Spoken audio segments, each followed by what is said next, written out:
This is Women Road Warriors with Shelley Johnson and Kathy Tuccaro. If you drive long haul, short haul, or heavy haul, they're here to empower and inspire women in the trades on tncradio.live. So gear down, sit back, and enjoy. Welcome to Women Road Warriors with Shelley Johnson and Kathy Tuccaro. We're a show that works to inspire and empower women in trucking, in the trades, and everywhere. We tackle all kinds of topics, and we work to encourage women to be their very best with informative guests and women who've been champions for women. I'm Shelley, and I'm Kathy. We often cover topics and feature guests who are advocates for women. Laura Peters is one of these people. She's a champion in her own right. She's president of International Software Systems. She's also a member of Zonta International, an organization that fights for women's rights and the fair treatment of women across the world. Zonta empowers women through advocacy and service. They're a force to be reckoned with in stopping human trafficking and other terrible things. Laura Peters does other things besides Zonta. She volunteers by empowering women. She donates time to teach veterans yoga and meditation. She works with domestic violence survivors, teaching meditation and emphasizing that they have control over their body. Laura also makes presentations to girls to encourage them to get involved in STEM programs. Welcome, Laura. Oh, my goodness. You're a force to be reckoned with. Thank you so much for being on the show with us. Thank you for the invitation. I'm happy to be here. I was wondering if we could start with you telling us a bit about yourself as well as Zonta International. Absolutely. As you started to share some of my background, I can share with you some of the things I'm involved with locally. My Zonta work, I've been a Zontian for about 24 years, and I'm considered a newbie, actually, because we have members that have been in Zonta for 50, 60 years. So very, very special organization. But I've always been a volunteer. I was raised that way with my family. I grew up in Tucson, and my parents were always active in the community, and they imparted that to all of us, all five of us.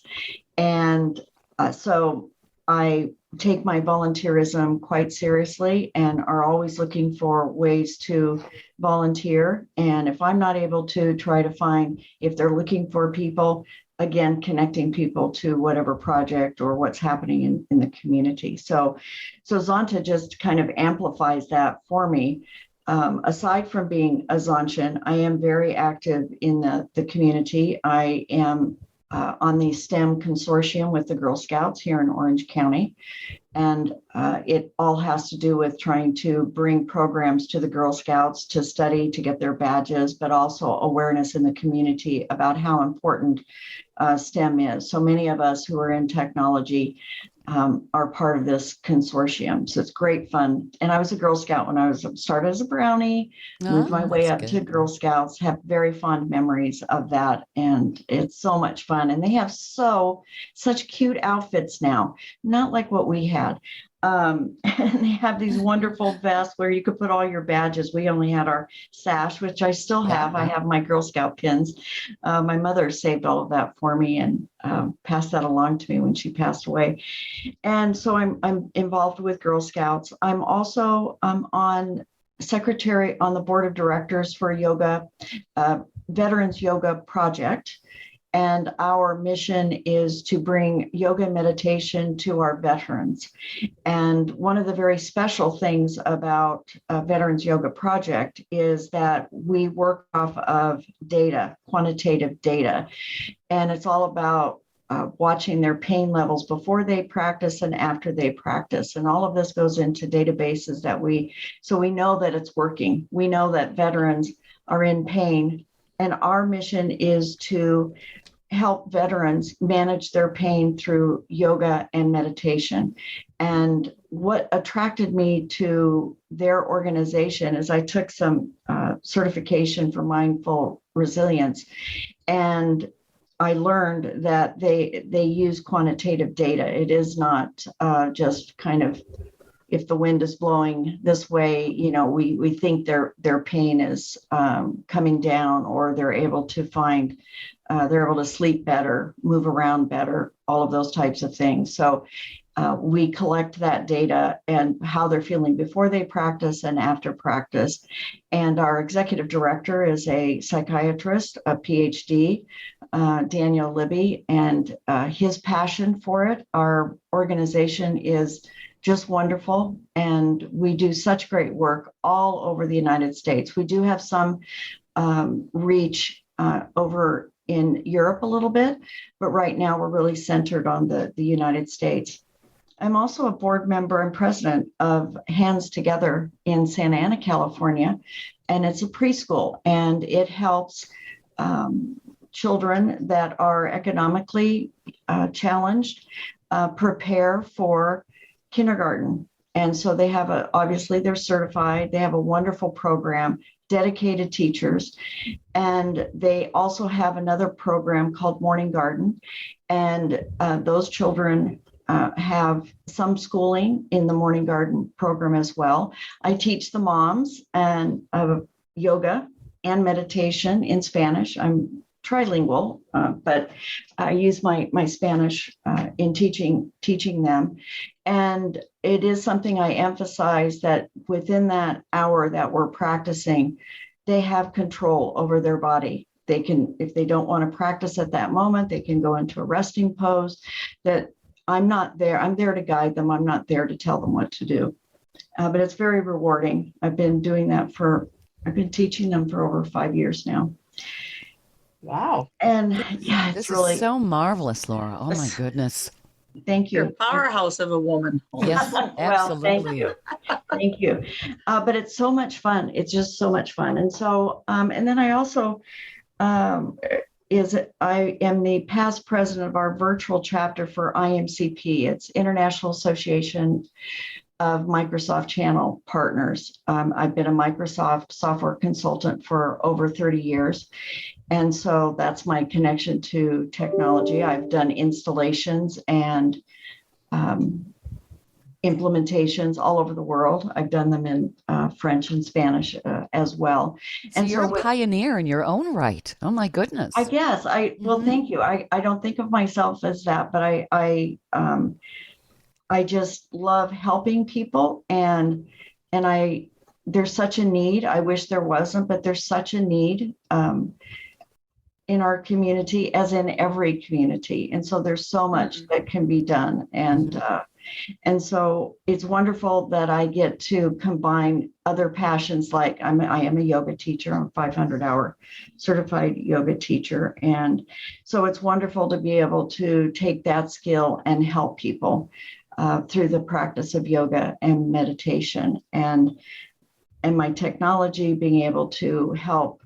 I've done programs at local schools as well, talking about careers and explaining, because there's a lot of assumption that technology, you only can do this, but it's actually endless opportunities. And to get those girls like around the 5th grade to start thinking about taking math and science and being involved in STEM activities, that can open up a whole nother world. And we know that girls, again, this has been studied, they do learn faster and are more mature than little boys. Mm-hmm. However, in the classroom, it has again been studied where there is a bias towards the boys. Yeah. And so the girls have to be encouraged through demonstration, through encouragement, through mentoring, getting them going into that direction. And it is interesting how stereotypes have dictated education, and studies that have come out that have proven that's absolutely incorrect. So I was right when in 2nd grade when I thought boys were stupid and yucky. Yes, you were. Yes, you were. Absolutely. So I want to commend you, Laura, on everything you're doing. Oh, my goodness. You're a total champion. Your advocacy. Where do you find the time? Yes, exactly. Oh, wow. Well, my husband of 33 years, I have him trained, and he's learned a long time ago, just let her go. Just let her go. Yeah, let her go. Well, there's a lot of things that actually can be done with the advent of technology. And having meetings, for instance, over Zoom, that cuts down on a lot of people. Are not anymore, what I notice, they're not as concerned with that face-to-face, literally across from a table, that we can do so much over Zoom or Teams or whatever your technology is. And you can, cut to the chase. You can have meetings in 30 minutes to, you don't have to spend hours and hours, and you just get things done. And so the actual volunteering, obviously, a lot of it is, on site and that type of thing. However, I think we really save time and gain hours by a lot of the preliminary meetings that sometimes goes into creating a service project, or finding out, when I ask the question, how can I help you? Meaning when I'm speaking to a nonprofit, what can I do for you? And so that helps the process. So what is Zonta International? I'm not sure everybody's heard of it. You had said when we've chatted before, it's been around a long time. Yes, it has. We were founded in 1919 by a group of women that were not allowed to be in Rotary. They were turned away because they were women. So they decided to create their own club, if you will. And this was in Buffalo, New York. That's our founding city. And there's actually a plaque. Actually, it's at this hotel, because obviously some of those buildings are no longer there. But there is a hotel, a very famous picture for Zonta of these women at a conference, and there were, 200 to 300 women. This was back in the 30s. And so there's a Zonta International plaque next to it, and that we were founded in 1919. So we are now over 100 years, which I think is very impressive. However, you're correct. A lot of people have not heard of us. And usually it's always, well, what is Zonta International? Zonta, the name Zonta, it is a Sioux Indian name, and it means trustworthy and friendship. And that we take that, and that is part of our mantra on how we carry out our service in a trustworthy manner. And we have a yellow rose. We have an official rose, the yellow rose, and it stands for friendship within Zonta. And so, this group of women that founded our organization, it quickly grew. And United States was the first country. Second country was Australia. And we are up to, the number kind of fluctuates at times, but around 66 countries. We're in 66 countries, around 1,200 clubs. We're on all continents. We have around 33,000 members worldwide. We are an all-volunteer organization. The only paid staff that we have is in Chicago, where our headquarters are. And we have a very small staff, actually, in terms of running such a large organization. And I always have to give a shout out to the staff. They are absolutely tireless. They believe in what we do. Many of them have been with the office in Chicago for many, many years. And what keeps them engaged is our mission to empower women through service and advocacy. And they love what we do. And we could not do what we all do out in the field, so to speak, without their help. So I adore all of them. And as a leader in Zonta, I've held every single position starting. We have the club level, we have a district level, which on that level, it's more of it's a liaison between the clubs and the international. And then I've been on the international board in Chicago, and other international chairs that I have chaired. So that's terrific. And I'd like to get into some of the things that Zonta does. What are the obstacles? I know that human trafficking is something this organization works tirelessly to stop. What is happening to women worldwide that people are not aware of? I want to do an eye-opener here, because Kathy and I are just always trying to create awareness, and this is going on. We need to help women here. Yes, we are in the 21st century, but you wouldn't know it based on some of the stuff that's going on. It's just Oh my unbelievable. God. No, right? You're absolutely right. We have many areas that we tackle, and we always say we're not doing fluff projects. We're not doing fluff pieces. We're tackling human trafficking, Hmm. violence against women, health issues, STEM, education, Hmm. encouraging young women. And we have scholarships on a high school level, university level. And then we also have Amelia Earhart fellowships. Amelia Earhart was one of our founding members. Oh, I didn't And know. That's she, interesting. Wow. yes. And you'd think just with that connection, people would know who we are, but they don't. Hmm. So Amelia Earhart, after she disappeared, they created a fellowship in her name. And so this fellowship is for PhD candidates. And these women many of them work at NASA, JPL here. It's a lab, but it's up in the Pasadena area. So the Amelia Earhart connection is very important because, again, it emphasizes obviously the STEM. And many of us in our clubs, we've had lots of Amelia Earhart recipients just here in our local area through the UCI system, the University of California system. So quite impressive. So those are kind of a high level overview, and I'm going to kind of drill down on some of those. Sure. And we also have a long relationship with the United Nations. And the significance of that relationship since 1972 is that we are one of several, not all NGOs, not all women NGOs. They come to us if there's decisions being made, discussions, and some of our leaderships, they've spoken at the United Nations, but they come to us, to our president, to ask what our position is, et cetera. So we have a lot of white papers that are written and published on our website. And so I want to kind of circle back to human trafficking. Yeah, that's a terrible scourge, and it's more prevalent than people really realize. We've covered that topic more than once. It's unbelievable it's happening in the 21st century. Exactly. And the pandemic didn't stop them. If you have to change one's thinking on why this happens. It's a business.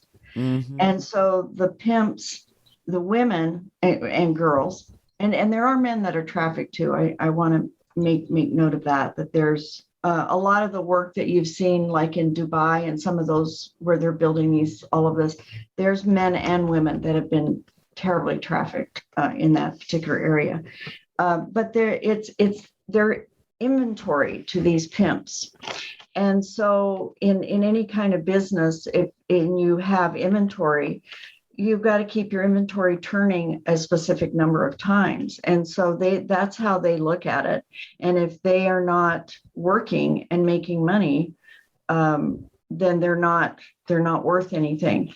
Most traffickers are branded. If you see a brand of like a barcode on their neck or on their face, that is a tell that they're being trafficked. Wow. Truck stops are one of the most prevalent areas where women and girls are trafficked. Yep. And a lot of that is in many of the truck stops, you have these lot of activity, but you have dark areas where they can very easily sneak them in, get them into the trucks, and then they go out. And so I know that the truckers have done such great work in educating the public. I know that they have a survivor of trafficking that has really helped them develop their programs. It's wonderful. Mm-hmm. Truckers Against Trafficking is yes, TOT. Yep. Yes, TOT. Truckers Against Trafficking. Love it. And so interesting, the work that they do, and it's comprehensive and it's fabulous. And I know that a lot of the truckers, I don't want to misspeak, I want to say that they're required to take some of these courses to drive, so they can know the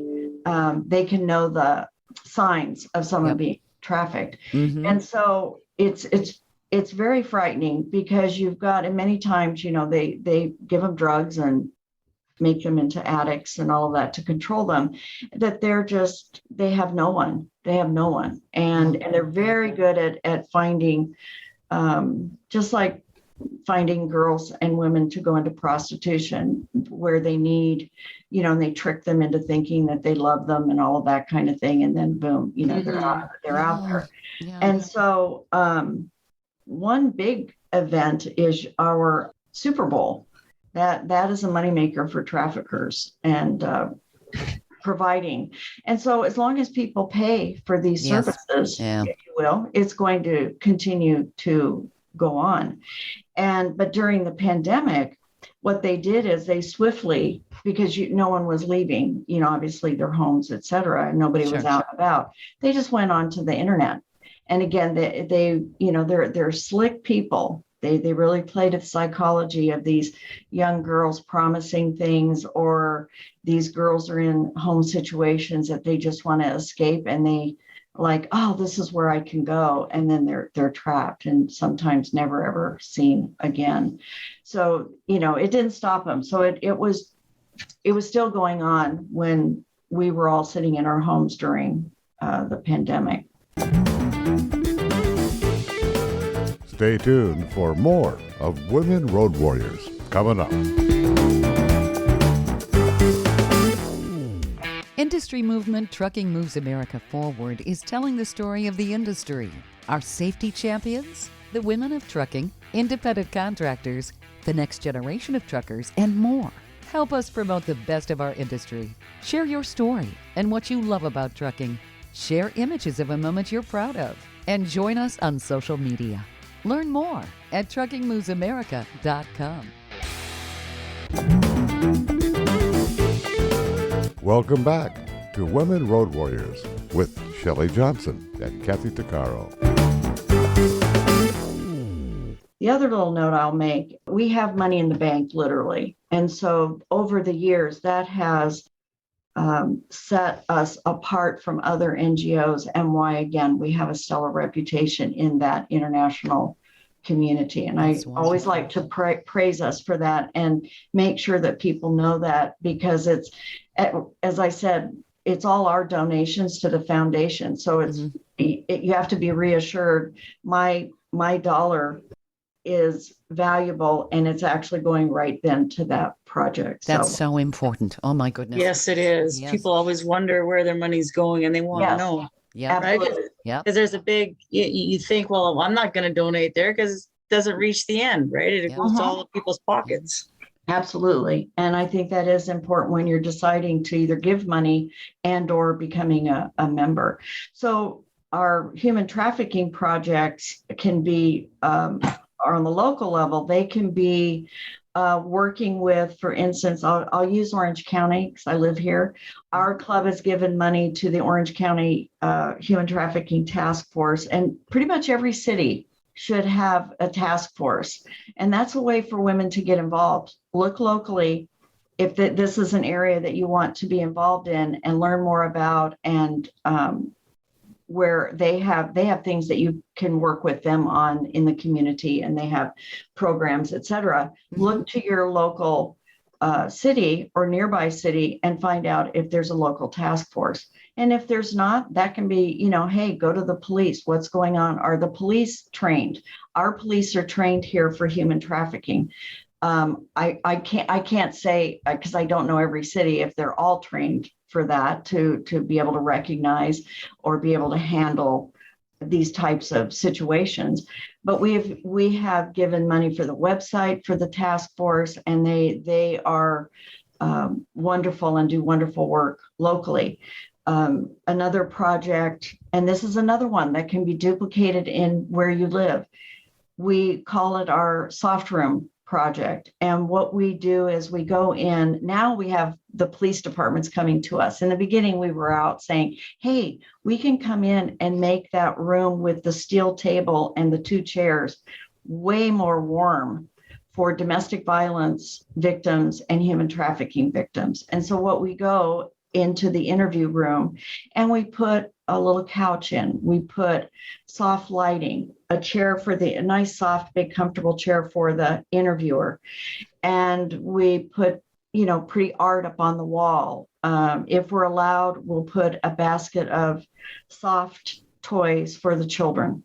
And these rooms are where they bring in domestic violence victims and human trafficking victims to interview them, to find out what their situation is, how to get them where they need to go, and all the next steps. Mm-hmm. But it sure makes it nicer for the victims when they walk in and their voice doesn't reverberate because there's nothing on the walls and it's a steel table. Well, so I'm a victim of domestic violence for 7.5 years, and then never mind growing up in violence. And I will say, advocate for every woman out there that that kind of room would make a major impact on how the woman is going to respond and whether or not she's going to press charges. Because when you go into a room that feels cold and intimidating, you're already intimidated. You're already full of fear. That it doesn't, let's just not say it's not very inspirational to want to press charges or, but if you go into a room that is warm and more inviting, you feel more at ease and relaxed and trustworthy. That makes all the difference in the world.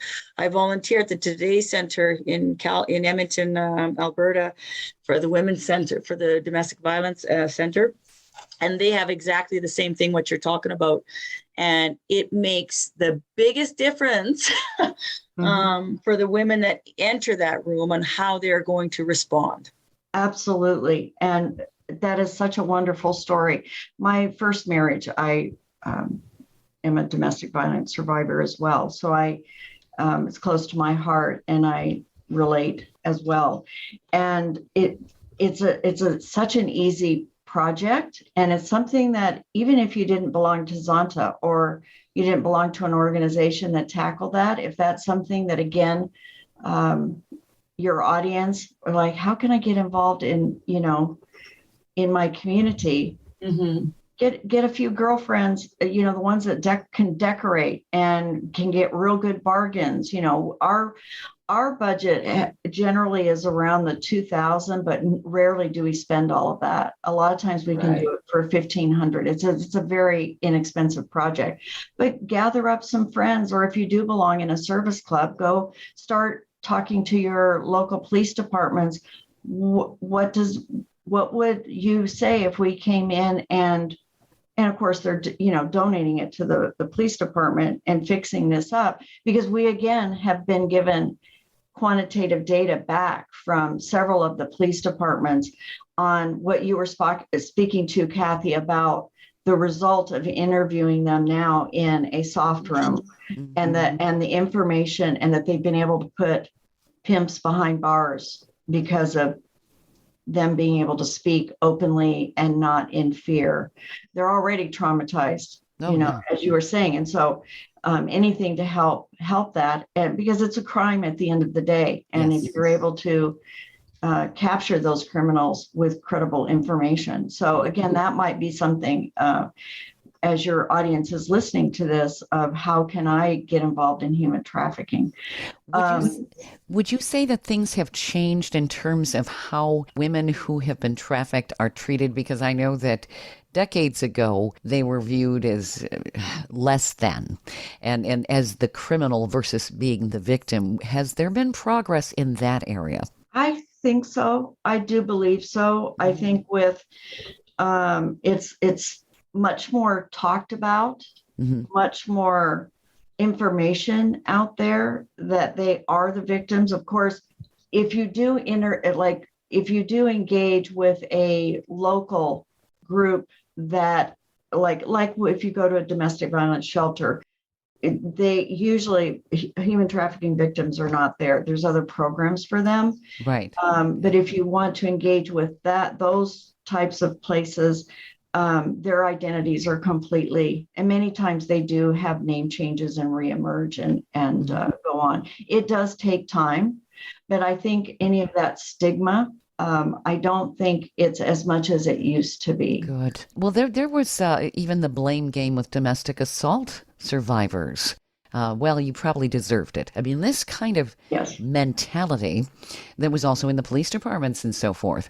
Very unfortunate, because that would just continue the abuse, and women had no place to turn. I think in that particular case, and I at this moment I can only share my observations as a citizen, and I sometimes wonder what the worth is of a restraining order, because so many, again, I've lived here in Orange County for 33 years, so I can only speak to what I see here locally, but I see so many women killed and their children killed, even though there was a restraining order on file, that, and call after call after call, that the police did nothing, and they actually did not honor the and not arrest the guy or the perpetrator, and then they end up being killed. And so I see more of that,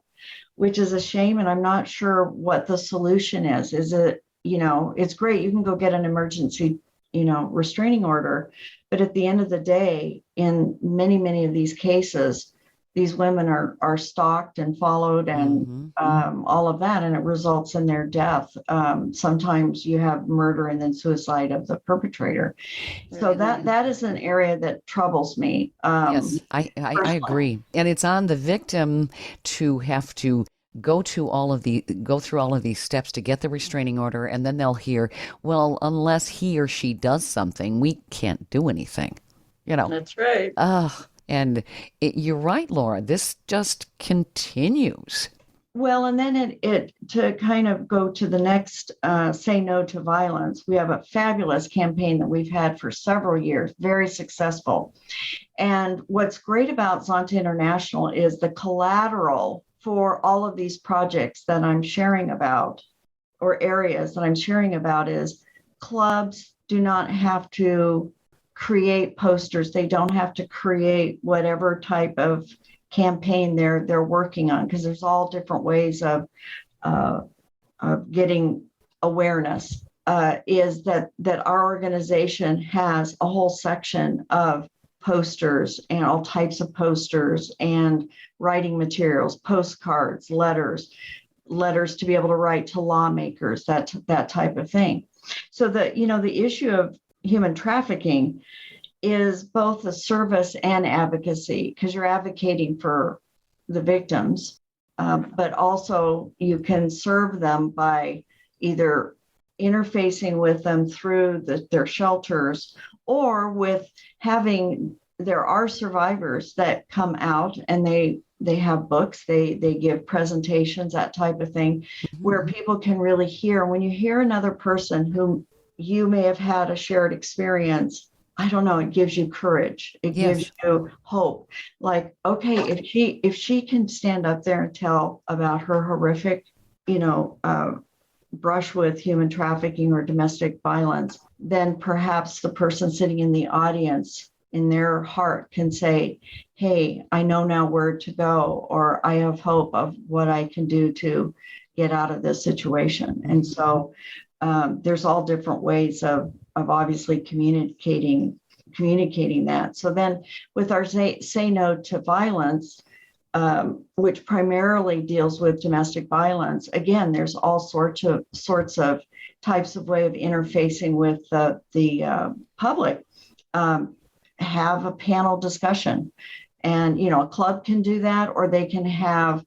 We've had events where it was open to the public to be able to come and hear. And I always encourage anyone that's going to have those types of events, you've got to have the men there. It has to have the perspective of men, because little boys, especially when it comes to domestic violence, they learn from watching. Yes. And they may say, I'll never hit a woman. Well, that doesn't always happen. And so I think it's very important to have a balanced discussion and have that perspective. So everyone, it isn't just, we're not here to just bash men. That doesn't accomplish anything. We have to have that balanced discussion. So having bringing awareness through panel discussions, fundraisers for shelters that they need money for programs. That's one way you're contributing to it. So you can hold fundraisers. Again, the domestic violence, the police soft room, that's a really interesting project that you can do. And I'm trying to think of a couple more projects that we do. Oh, we've done walks, 5Ks. Mm-hmm. That's a fun way too. So anyone out there, if they're a runner or a triathlete or, they like to walk, maybe that might be like, that's something I can do. And we can raise money, go and interview and learn about the different shelters that are there in your community and find out, what do you need? Well, if they need money for X, Y, Z, they could do these projects. Figure out how to have a walk or I'm a dog person. So, have a walk where, you bring your fur babies. So there's lots of fun things that you can do in your own community to attack these issues. Again, love to have you join Zonta, for the women out in your community. But if that doesn't work out, or that some people aren't really necessarily for, organized clubs and that type of thing. That's cool. But you can still have an impact on your community. Don't let that stop you. There's all sorts of ways. Laura, I'm very impressed with Zonta International. I'm looking at the website, and you've got so many things your organization is involved with, and some very thought-provoking facts here when you're talking about violence against women. Your organization has some stats on cyber violence. 73% of women are abused online. Wow. In Europe, 9 million women have experienced a serious form of cyber attack, I guess, since the age of 15. You talk about partner violence, all kinds of things, gender-related killing of women and girls that we hear about worldwide, too. And a lot of that is cultural, too, Shelley. Yes. In places like India and certain parts of Africa, et cetera, a lot of that is cultural. And that's a tough nut to crack. Yeah, how do we make inroads in that? Because you're having to change an entire cultural perspective. That's a tough one to do. It is. I will give you a small example of a project we had years ago. It was in Burkina Faso and in Africa. And we are also genital mutilation, female genital mutilation. Yeah. And it happens here in the United States. It does? Absolutely. There's been a case up in the Minnesota area, up in that area. I believe it was in Minnesota.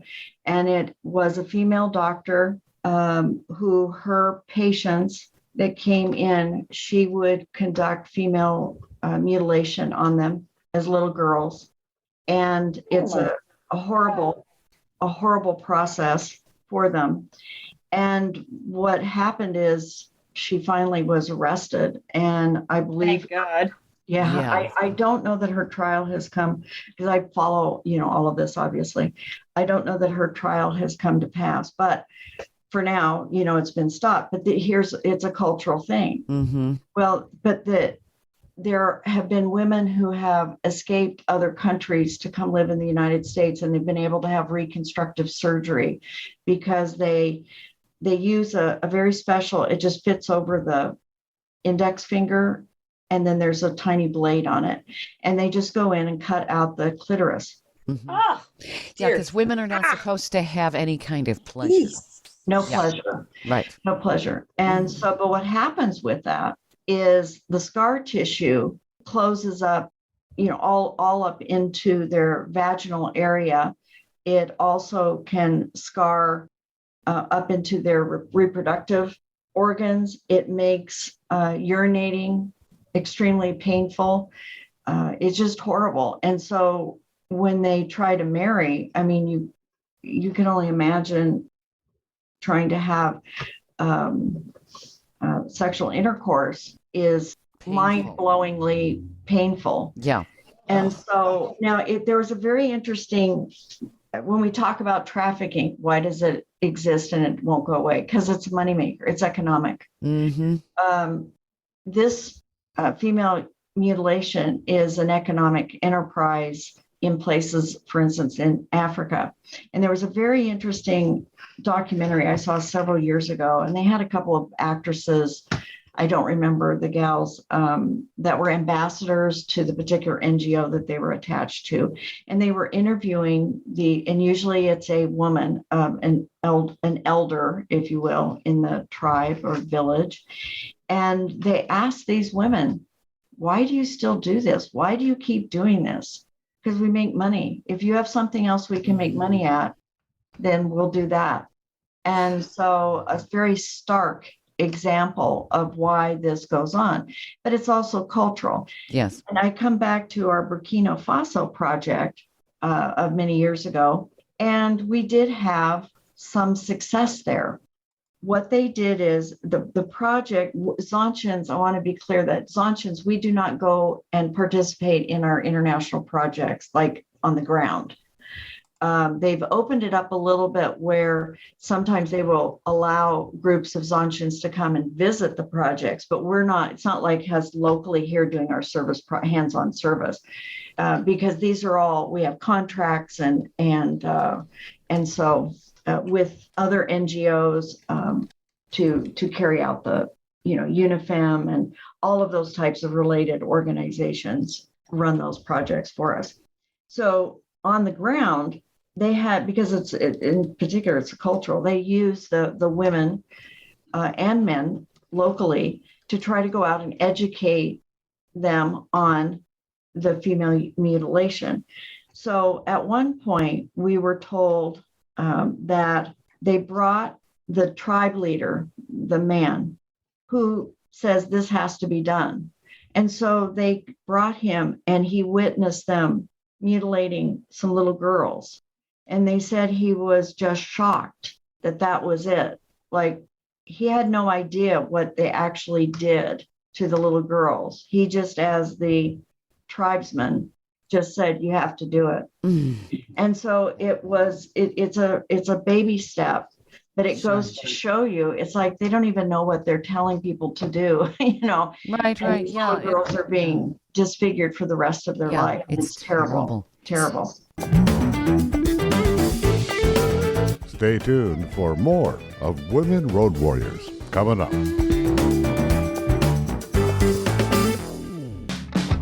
Trucking Moves America Forward, or TMAF, is building a positive image of trucking by telling the story of the hardworking drivers and industry professionals who support the industry. And you can be a part of it. Learn more about TMAF and how you can join and be a part of the industry movement working to build a strong image of trucking by visiting TMAF's website at truckingmovesamerica.com. You can also follow us on Facebook, Twitter, Instagram, and our latest channel, TikTok. Welcome back to Women Road Warriors with Shelley Johnson and Kathy Tuccaro. So we have a few minutes here. I want people to get involved with Zonta International. It's worldwide. There's so many things that people can get involved with to empower women and girls because the injustice is out there. I don't think a lot of people realize. They don't think this sort of thing goes on, but it does. And we really need to be involved to educate and to stop this. I mean, it's a human rights violation all the way around. Absolutely. Yes. Yeah. That's the biggest thing. If people really want to stand back and see the bigger picture, it is a human rights violation, just like rape during wartime. Now the United Nations has classified that as a war crime and a human rights violation. Yeah. So all of these things done to women and girls, you're violating their basic rights. And And if that can't get you off the sofa, I don't know what would. Because would you want your daughter, would you want your sister abused that way, in some of these very serious areas of society?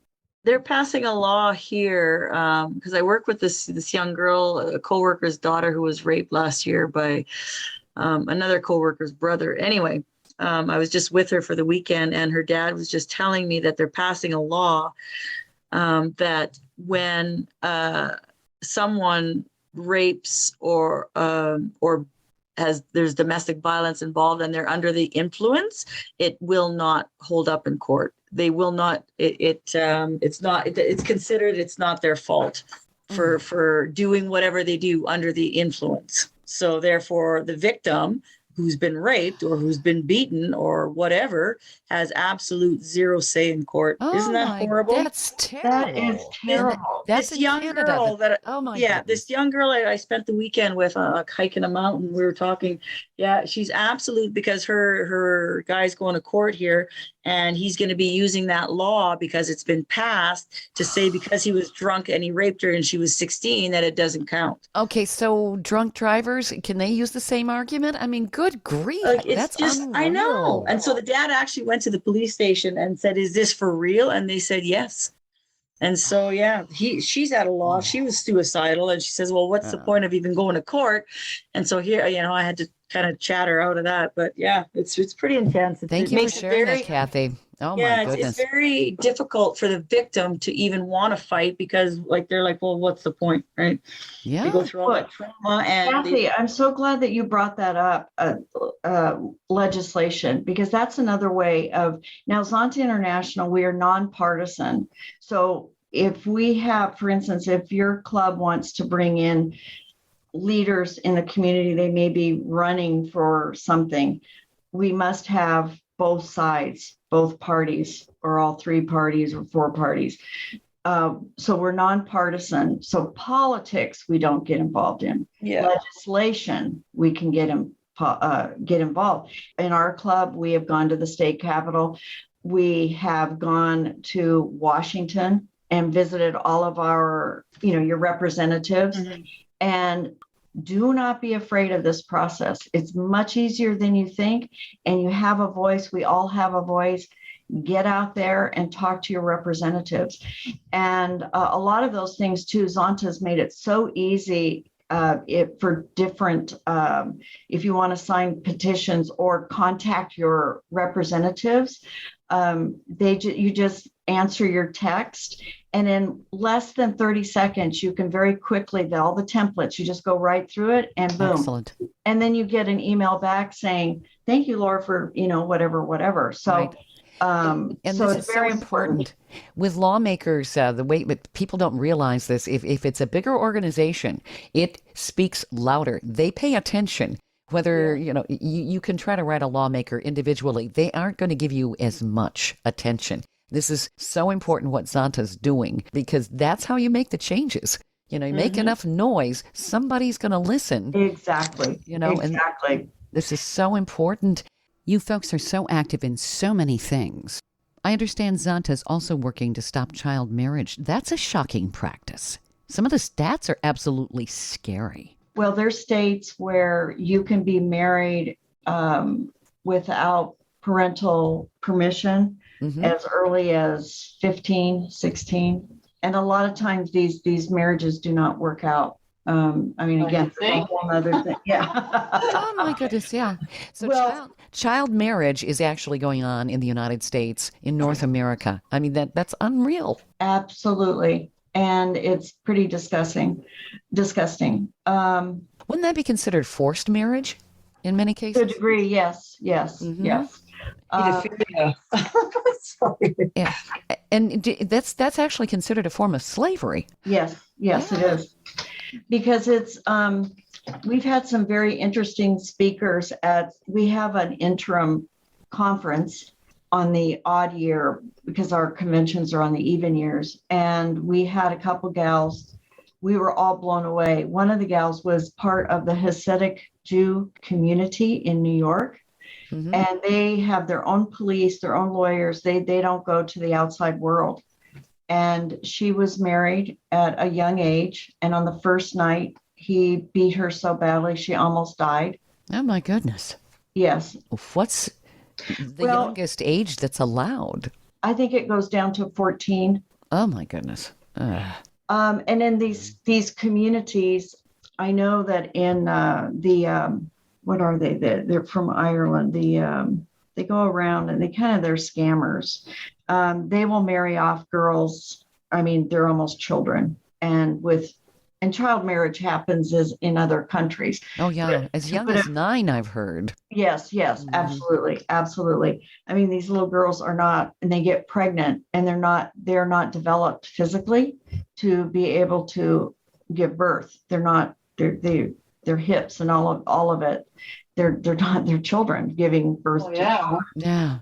In the United States, through the work of a lot of our Zontians actually going to in their various states for the legislation on this, there's still 20, maybe 25 states that still allow child marriage, but many states have enacted legislation to raise the age to 18 to 21 or whatever. Right. If you're one of the states that have not enacted the correct legislation, or get up there and talk to your representatives about it. And if you can, go to DC and talk to them as well. Child marriage in the United States. Wow. That's just another reason to join Zonta. How do people get involved? I'm sure worldwide there's so much need, and I love all the different programs that Zonta's doing. Well, first go to zonta.org, Z as in zebra, ONTA.org,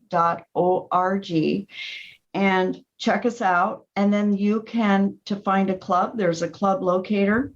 So wherever you are in the United States, it's international too. There you can find them.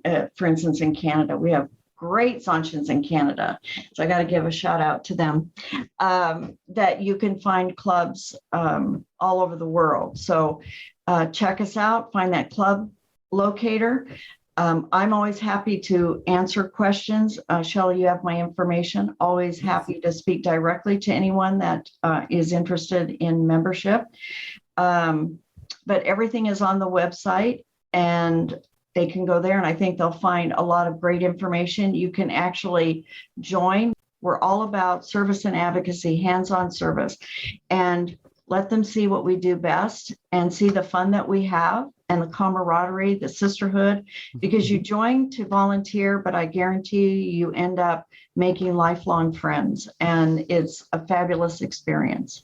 This is so wonderful, Laura. Thank you so much for what you're doing and what Zonta's doing. This is an education for our listeners. I hope we've gotten some people fired up to get involved. We need this. Women need this. Women and girls, for sure. Thank you very much. It's been absolutely educational, informative, and such a pleasure just to talk to you.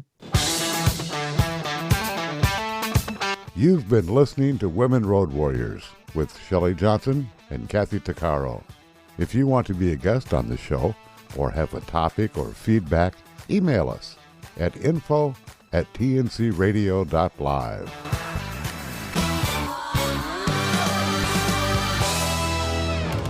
Thank you for listening to another great interview on tncradio.live. All of the material you hear on tncradio.live on our website, our broadcasts, or our podcasts are copyrighted. There can be no distribution without the express consent of tncradio.live and its partners. For inquiries, write us at info@tncradio.live.